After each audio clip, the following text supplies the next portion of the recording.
I'm going to show you how to cover a textbook with brown paper and duct tape. It's easy and quick, and this method of doing it ensures that the edges won't rip during the school year. All the edges, the spine, are all reinforced with duct tape. And there is no duct tape anywhere on the book. So the book is fully protected and the cover won't come off. Okay, that's the finished product, but you want to start with brown paper. You can of course use a grocery sack. I use a roll of brown paper. I find that it's really easy, especially when you have a lot of books to cover. You want to unfurl your roll, if you have one, and measure an 18-inch length. It doesn't have to be exactly 18 inches. I find that 18 inches works for large textbooks and smaller textbooks, and it's easier for me to cut all the pieces at 18 inches for the book, various books. You can measure that off and draw a straight line. If it's pretty straight, it'll be easier to fold, but it doesn't have to be perfect.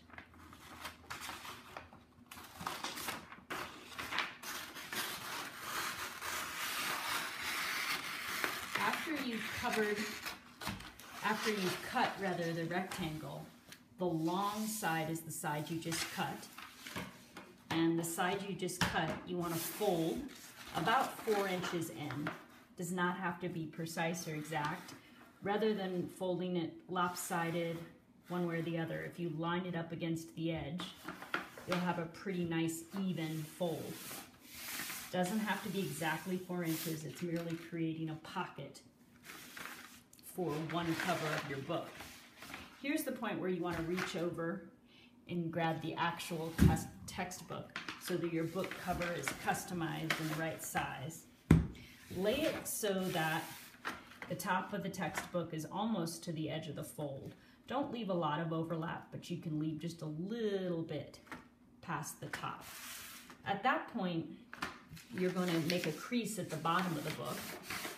With your fingernails, make a nice firm crease that you'll be able to easily see. Slide the book away, and that crease is where you're going to make your second fold. It doesn't matter if it's a different size than your top fold, as long as it's the right overall length for the textbook. Okay, now that you've got two nice pockets or folds, take your textbook and put it on top. If you have folded it too short or too long, you could make adjustments. Fold the rectangle over the cover. The front and back don't have to be perfectly even, but you can even it out. Open up the book. Fold your cover over the front cover of the book and make a nice firm crease. Be sure you might want to pull the paper out away from the book so it's nice and tight. Lift up the pages of your book and make another fold over the back cover. Again, you want a nice firm crease that you're going to be able to see later. And then you want to turn your book and make a crease on the spine for both edges of the spine, the top edge here and the bottom edge here. So you'll be able to see those creases. Okay, at this point you're going to take the textbook entirely out of your cover and you're going to unfold and open up the cover. When you open it up, notice that the folds create peaks or little mountains that are facing upward. When you unfold the cover, you'll notice that you have something resembling the Roman numeral 3. You've got 2 long edges and 3 short edges. Pick out your favorite duct tape. You're going to cut 3 short pieces and 2 long pieces. The short piece should be long enough to cross both of these creases. Doesn't have to be perfect, it should just cross them. Usually that's about 13 inches, maybe a bit more if you want to measure it. But you don't need to. You could cut a second piece of tape the same length. You can eyeball it again. Duct tape is much easier to cut when it's held very taut. I have an old beat up table here, so I don't mind sticking the duct tape to the edge and pulling it taut. It's very difficult to cut duct tape when it's loose or has slack. Okay, those are my 3 short pieces. My long piece, I want to cross both this fold and this fold. Doesn't have to be perfect. Again, I'm just eyeballing it. Holding my tape taut, easy to cut. Eyeball it again. Hold my tape taut and cut. Now I'm going to start with one of my short pieces, and I'm going to cover the 2 creases that form the spine. This will ensure that during the school year the cover on the spine doesn't break. So you kind of be careful so that you're covering both edges of the spine and crossing both of the long folds. So we'll do that here. Here I have just 1 crease to make sure that I cover. I'll be sure the edge of the cover is reinforced.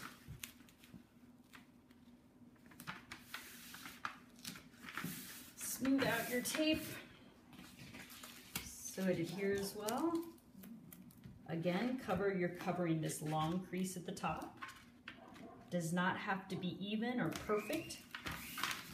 Notice these pieces of tape are all slightly different lengths. That doesn't matter.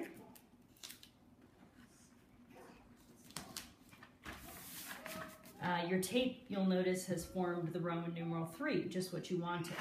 Let's turn your cover over, and you're going to fold it at those same creases you made at the very beginning. Now you grab your book, set it on top of the cover, and fold it. Make sure that tape that you put to protect the spine is lined up with the spine. Just fold it right where you folded it before. Now here's where you're going to actually tuck the cover into the pockets you made. This is a little awkward and there's no easy way to do it. Just keep working it till it slides in. You do the same thing on the other side. You take the cover and fit it into those 2 pockets. Slide it down a little bit so you're sure it's nice and snug. When you fold it, it should look pretty snug, not a lot of bulk. Okay, you'll notice this is protected, all the edges are protected. I like to take one last step to make sure the cover is secure. Take your duct tape and cut a very, very small piece. Duct tape can be a little expensive, so there's no need to waste it. You can cut 4 of these little short tabs. When you see duct tape on sale in February, go ahead and buy it. If you know you're going to have to cover books come fall, because it does go on sale at times. Okay, I take these short pieces and I just secure the top of the cover to the back of the cover. I don't ever want to tape the book. I don't want to tape the inside cover of the book. So I kind of feel where the paper ends, and I want to tape inside of that. So I just put the tape on there and I close it up. So you'll see still no tape on the book, but the cover is nice and secure. The flap is secured to the front cover of the book. Again, I've taped it just inside the cover so that I'm not damaging the book in any way. So 4 pieces, because there's a top and bottom on the front and a top and bottom on the back. Sometimes this will come out a little bit, so just use your thumb and scooch it in so it's nice and even before you tape it. That's kind of why you're taping it, so it doesn't slip and slide during the year. You'll probably want to label the book, or better yet, have your son or daughter label the book. We try to use different colors of duct tape for each subject so that in the middle of the school day it's easy to find the right book. Make sure you have the front of the book facing the right way, and then you can label it. In this case, we'll take a permanent marker and label it math.